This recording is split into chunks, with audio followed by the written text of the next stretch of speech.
शुभ द्विपहरी आप सभी को। क्या आप मुझे देख और सुन पा रहे हैं?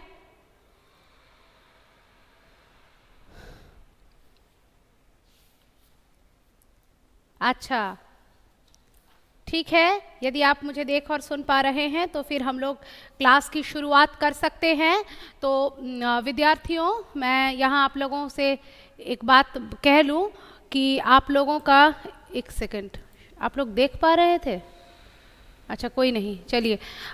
तो आप लोगों से एक बात कह लूँ कि आप लोगों का जो प्रोजेक्ट वर्क है वो मैं आप लोगों को जल्दी ही दे दूँगी, ठीक है, मे बी नेक्स्ट क्लास में, लेकिन आज नहीं दे रही हूँ। लेकिन आप मुझे, मेरे जहन में प्रोजेक्ट की बात नहीं है, ऐसा नहीं है, मुझे प्रोजेक्ट के बारे में याद है, मैं ज़रूर दूँगी आप लोगों को, ठीक है, लेकिन आज नहीं दे रही हूँ, ठीक है, क्योंकि मुझे कुछ एक ऐसा इजी सा प्रोजेक्ट आप लोगों के लिए सिलेक्ट करना पड़ेगा जो कि इंटरैक्टिव भी हो और आप लोगों का ज़्यादा टाइम वेस्ट ना हो उसको करने में।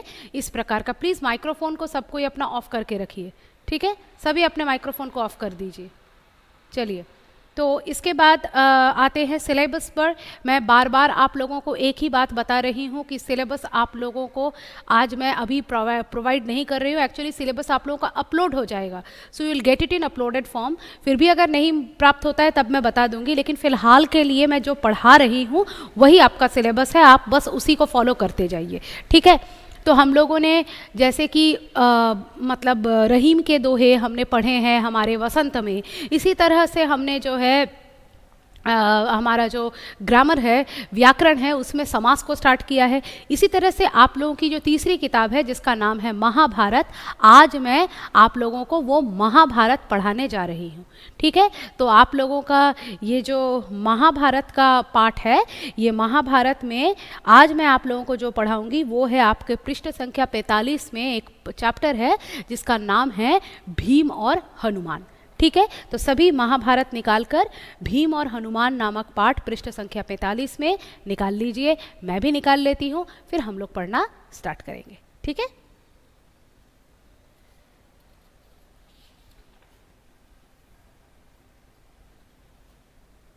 चलिए, मैंने तो पाठ निकाल लिया है, उम्मीद है आप लोग भी रेडी हैं, ठीक है। तो चलिए शुरू करते हैं। 12:20 तक, 12:45 तक हम लोगों का क्लास है, तो बहुत सारा समय है, 25 मिनट का समय कम नहीं होता है। ठीक से सुनेंगे पढ़ेंगे तो पता चल जाएगा, और लाइन बाय लाइन पढ़ा देती हूँ क्योंकि MCQ क्वेश्चंस तो अंदर से ही आने वाले हैं। तो चलिए शुरू करते हैं। सबने निकाल लिया है? मैं स्टार्ट करूँ? शैल आई स्टार्ट? क्या कहते हैं आप लोग, मैं स्टार्ट करूँ? Students, I want your reply.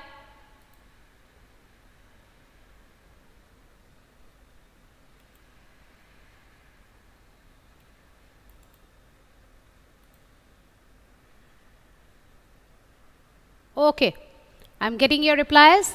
So yes, I'm starting right now. चलिए, सुहावना मौसम था, द्रौपदी आश्रम के बाहर खड़ी थी। इतने में एक सुंदर फूल हवा में उड़ता हुआ उसके पास आ गिरा।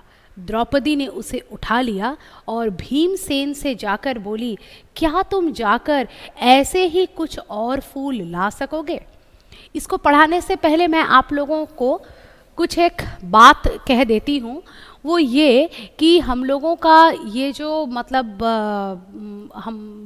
हमारी जो ज़िंदगी है, हम लोग तो भगवान के ही, मतलब क्या बोले, मतलब भगवान ने ही तो हम लोगों को बनाया है, तो या फिर ऊपर वाले ने हम लोगों को बनाया है, तो वे तो सर्वशक्तिमान है। तो हम लोगों के अंदर जब भी कुछ बुरी चीज़ होती है वो हमको पनिश करके हमको ये सिखाते हैं कि हमने ये गलत किया है, तो तब हम अपनी गलती को सुधारते हैं। हम लोग कहते हैं ना, ऐसा मत करो, ऐसा करोगे तो पाप चढ़ेगा, फिर ऐसा करोगे तो फिर जो है तुमको बाद में भुगतना पड़ेगा, इस कर्म का फल बाद में भोगोगे। ये बाद में कौन भुगतवाता है हमसे? हम लोग ये बिलीव करते हैं कि जो ऑलमाइटी है वो हमसे ये मतलब हमारी गलतियों का लेखा जोखा वो रखते हैं और उस हिसाब से वो हमको पनिश भी करते हैं समय समय पर, है ना। तो ऐसे ही बहुत सारी पौराणिक गाथाओं में आप लोग देखेंगे, जब भी किसी को अहंकार हुआ है, जब भी किसी को किसी चीज़ का घमंड हुआ है, तो उसके घमंड को चूर्ण करने के लिए भगवान स्वयं आते थे और आ करके उनके घमंड का नाश करते थे। क्योंकि भगवान उन व्यक्तियों को पसंद करते थे, भगवान ऑलमाइटी हम सभी को पसंद करते हैं, इसीलिए वो चाहते हैं कि हम गलत राह पर ना चुने, तभी वो हमको पनिश करते हैं और हमको सही राह पर चलने के लिए दिखाते हैं, राह दिखाते हैं। आप लोग भी जब गलती करते हैं तो हम टीचर्स क्या करते हैं, आप लोगों को पनिश करते हैं, डांटते हैं। इसका मतलब क्या है कि हम आप लोगों को बुरा मानते हैं, आप लोगों को पसंद नहीं करते हैं, ऐसा नहीं है।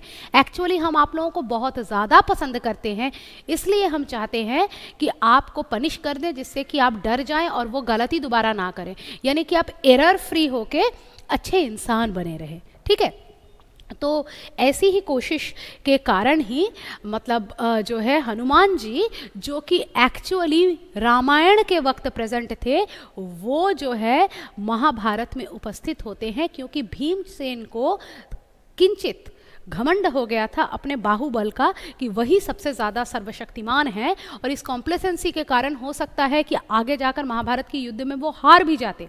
तो इसीलिए ऑलमाइटी गॉड ने क्या चाहा कि वे उनको थोड़ा जो है पुश कर दे पनिशमेंट के थ्रू, या फिर उनके अहंकार को थोड़ा तोड़ दे, जिससे कि वे जब ज़रूरत पड़े तब अपने सही बल का प्रयोग कर पाएँ, और अननेसेसरीली कि मैं सर्वशक्तिमान हूँ, मुझसे तो सब कुछ हो जाएगा, मुझे तो कोई हरा ही नहीं सकता है, ऐसे छोड़कर जो है वो युद्ध की तैयारी ना करे, ऐसा वो ना करे। ठीक है, तो ऐसा ही होता है। एक सुहावने मौसम में द्रौपदी जो है एक फूल हवा में उड़कर आती है, वह देखकर बहुत प्रसन्न होती है, और भीमसेन जो उनके पति हैं उनसे कहती है कि मुझे इसी प्रकार के और भी फूल आप ला करके दीजिए। ठीक है, तो यह सुनकर जो है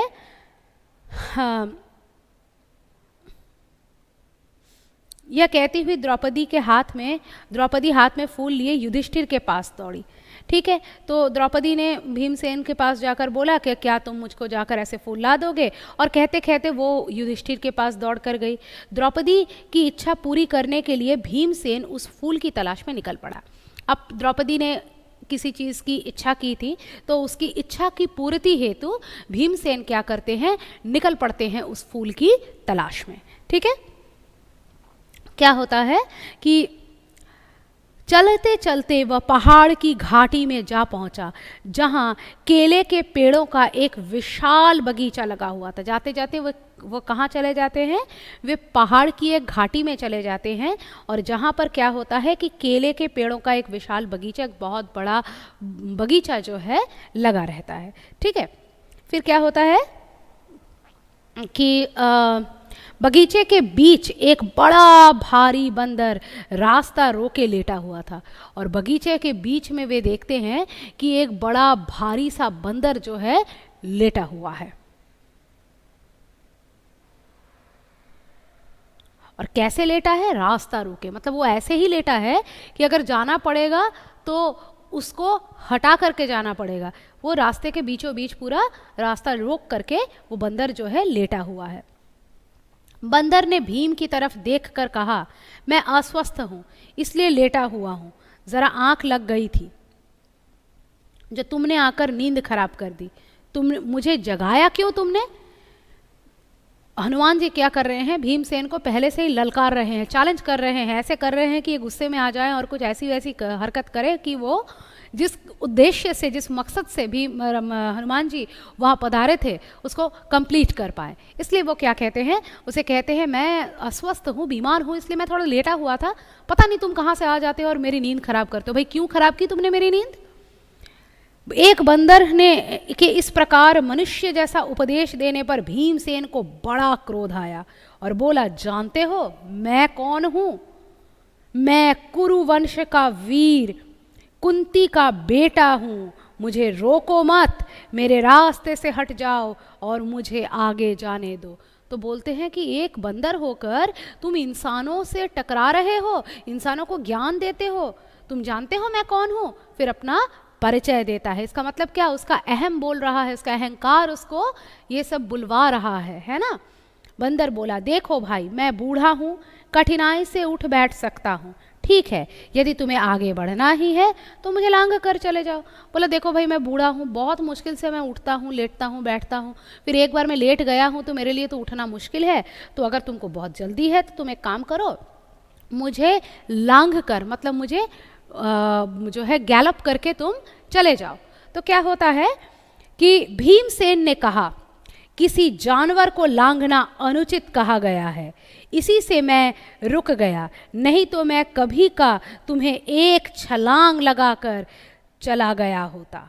तो बोला, देखो, मैंने सुना है कि जानवरों को लांघना जो है ये गलत होता है, तो ये जो बात मैंने सुनी है कि जानवरों को लांघना गलत होता है, इसी वजह से मैं तुमको लांघ नहीं रहा हूँ, नहीं तो मैं कब का तुमको लांघ कर चला गया होता। ये तो मतलब तुम मेरी भलमनसियत समझो कि मैं तुमको लांघ नहीं रहा हूँ, ठीक है। मतलब वो जो उसको लांघ नहीं रहे हैं, इसके लिए क्या करते हैं, इसके लिए वो जो है मतलब भीमसेन को बहुत ही मतलब सॉरी हनुमान जी को जो है बहुत ज़्यादा वो क्या बोले आपका मतलब दिखाना चाहते हैं कि ये तो मेरी कृपा है कि मैं तुमको लांघ नहीं रहा हूँ, नहीं तो मैं चाहता तो मैं तुमको लांघ कर चला जाता, ठीक है। बंदर ने कहा, भाई मुझे ज़रा बताना कि वह हनुमान कौन था जो समुद्र को लांघ गया। अब हनुमान जी ने देखा इसको एक मौका देते हैं कि ये पहचान जाए मुझे, तो बोला कि क्या तुमने हनुमान के बारे में सुना है जिसने समुंदर को लांघा था। भीमसेन ज़रा कड़क कर बोले, क्या कहा, तुम महावीर हनुमान को नहीं जानते, उठकर रास्ता दे दो, नाहक मृत्यु को न्योता मत दो। तो बोला, क्या कह रहे हो, तुम कैसे हो भाई, तुम वो महावीर हनुमान उनको नहीं जानते हो, अरे फिर तुम क्या जानते हो, तुम बहुत ज़्यादा मेरे मुंह लग रहे हो, मृत्यु हो जाएगी तुम्हारी, मेरे हाथों तुम्हारा खून हो जाएगा।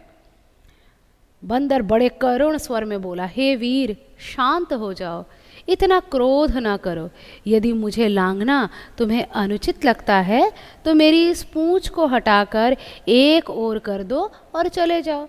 तो वो कहते हैं, अच्छा भाई तुम शांत हो जाओ, तुम बड़े गुस्से में लग रहे हो, इतना क्रोध मत करो, इतना गुस्सा मत करो, ये सेहत के लिए अच्छा नहीं होता है, इतना गुस्सा मत करो और एक काम करो, ठीक है तुमको मुझे लांघना ठीक नहीं लग रहा है, जानवर को नहीं लांघते हो कह रहे हो, तो एक काम करो, मेरी जो लंबी सी पूंछ है जो धरती पर इतनी फैली हुई है, उस लंबी सी पूंछ को ही हटा दो, फिर तो मुझे लांघना नहीं होगा ना और मुझे हटाना भी नहीं होगा।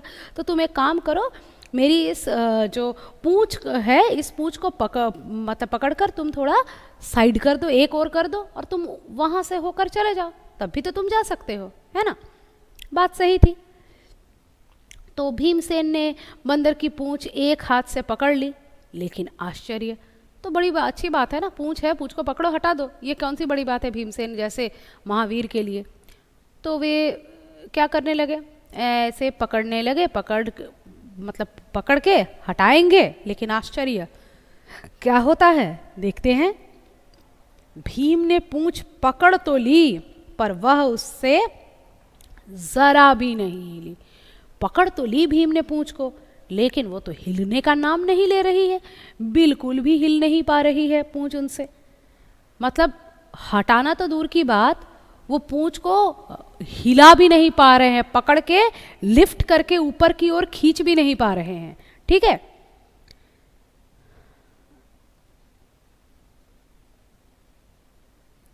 उसे बड़ा ताज्जुब होने लगा कि ये क्या बात है, उसे बहुत ताज्जुब यानी बहुत आश्चर्य हुआ कि भाई बात क्या है, दरअसल ये है कौन, ऐसा कैसे हो सकता है कि मुझसे इसकी पूंछ हट नहीं रही है, क्या ये भी मुमकिन है, क्या ये भी पॉसिबल है, ये तो मुमकिन ही नहीं हो सकता है कि मैं एक बंदर का पूंछ नहीं हटा पा रहा हूँ, मैं महाशूरवीर भीमसेन।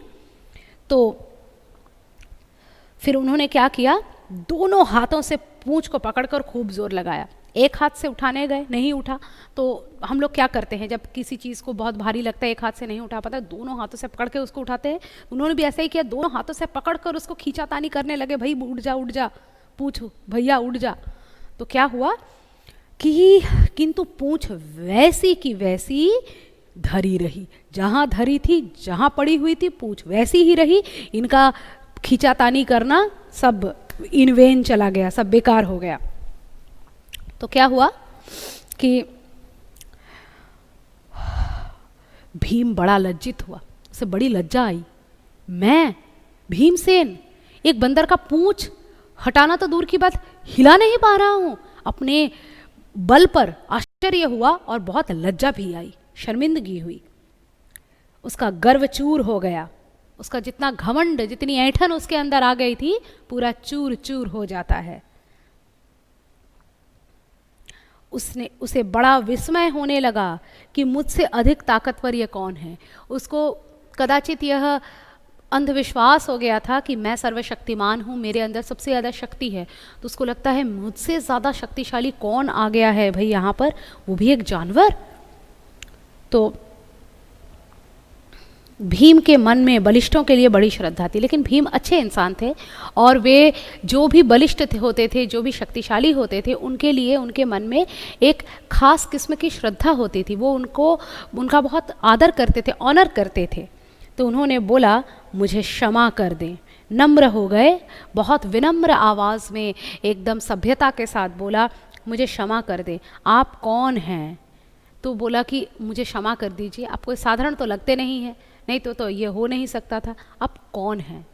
तो हनुमान ने कहा हे पांडु वीर, हनुमान मैं ही हूँ। बोला अरे पांडुओं के वीर, हनुमान जिसके बारे में आप इतनी बड़ी बड़ी बातें कर रहे हैं, बहुत वीर हैं, वही हनुमान हम ही हैं, और हम आपसे ज़्यादा शक्तिशाली भी हैं।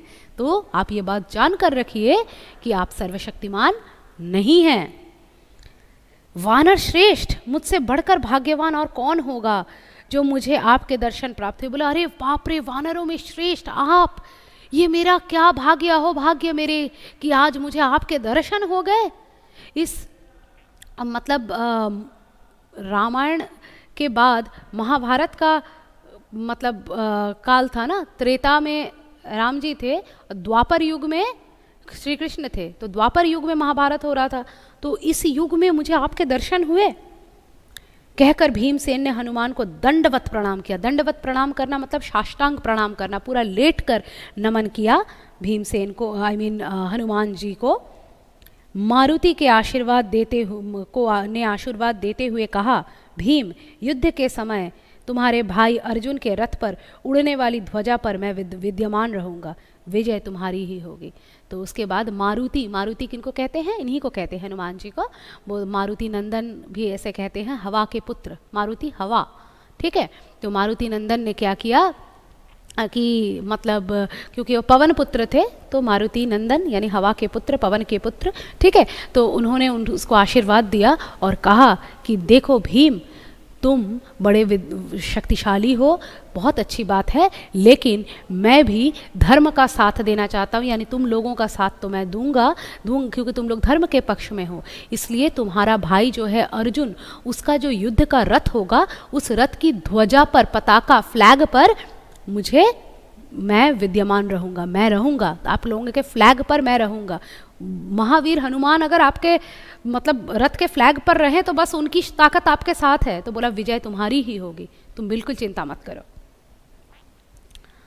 इसके बाद हनुमान ने भीमसेन को पास के झरने में खिले हुए सुगंधित फूल दिखाए। उसके बाद हनुमान जी ने पास के झरने में वो जो सुगंधित फूल जिसको लाने के लिए वो एक्चुअली गए थे, उनको दिखाया। एक्चुअली उन्होंने ही ये पूरी माया रची थी जिससे कि वो फूल को देखकर द्रौपदी अट्रैक्टेड हो जाए और भीमसेन को भेजे और उनकी आमने सामने मुलाकात हो, ठीक है। तो क्या होता है कि वो सुगंधित फूल दिखाए। फूलों को देखते ही भीमसेन को द्रौपदी का स्मरण होया। अरे बाप रे, इतनी बड़ी बात हो गई कि वे तो ये वाली बात भूल ही गए थे। द्रौपदी का स्मरण आया, उसने जल्दी से फूल तोड़े और वेग से आश्रम की ओर लौट आया। जल्दी से फूल तोड़ लिए और जल्दी जल्दी जा कर के वो जो है आश्रम की ओर जाने लगे, ठीक है। तो जहाँ तक मैंने पढ़ाया, किसी को कोई डाउट है? अच्छा, पहले अपने प्रेजेंट दे दीजिए तो बच्चों।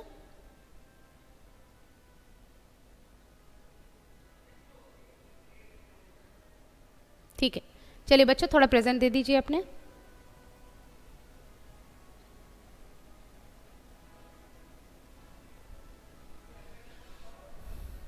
सोमदत्ता नहीं, प्रेजेंट दीजिए। साक्षी, हाँ साक्षी, देन सोमदत्ता, चलिए, और कोई?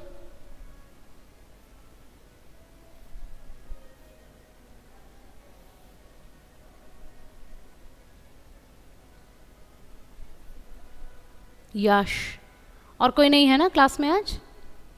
आप तीन ही हैं, साक्षी, सोमदत्ता और यश, ठीक है। तो अभी भी थोड़ा लग रहा है कि कुछ और आप लोगों को बता देते हैं, तो एक चीज़ थोड़ा डिस्कस कर लेते हैं। तो इससे किस प्रकार के प्रश्न बन सकते हैं विद्यार्थियों? देखिए, हमारे एमसीक्यू फॉर्मेट के अगर क्वेश्चंस हैं तो किसके अहंकार को चूर्ण करने के लिए जो है हनुमान जी पधारे थे? भीमसेन के। या हनुमान जी किस लिए पधारे थे? भीमसेन का अहंकार चूर्ण करने के लिए। भीमसेन या नहीं, नेक्स्ट क्वेश्चन करते हैं कि भीमसेन नहीं, हनुमान जी। हनुमान जी किसकी ध्वजा में विराजमान थे? अर्जुन के रथ की, ठीक है। फिर हनुमान जी महाभारत के युद्ध में कहाँ मौजूद थे? वो भी अर्जुन के रथ की ध्वजा पर, ठीक है। फिर या फिर यहाँ पे ऐसे क्वेश्चन भी बन सकता है, अर्जुन की रथ की ध्वजा पर कौन विराजमान थे? तो हनुमान जी विराजमान थे, ठीक है। द्रौपदी ने भीमसेन से क्या लाने के लिए आग्रह किया? द्रौपदी ने भीमसेन से सुगंधित फूल लाने के लिए आग्रह किया, ठीक है। उसके बाद और क्या प्रश्न हो सकते हैं इससे? फूल कहाँ पर लगे हुए थे? फूल पास के झरने के पास लगे हुए थे। तो like that questions can come from this chapter, ठीक है। तो मैंने क्वेश्चंस भी डिस्कस कर दिए हैं, चैप्टर भी पढ़ा दिया है, आप लोगों को कोई डाउट भी नहीं है, and we have completed with attendance also.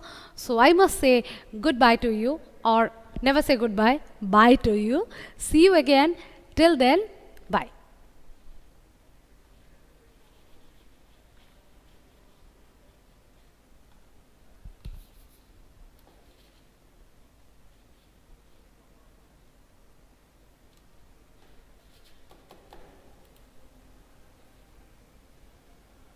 Bye dear. You're most welcome, Sakshi.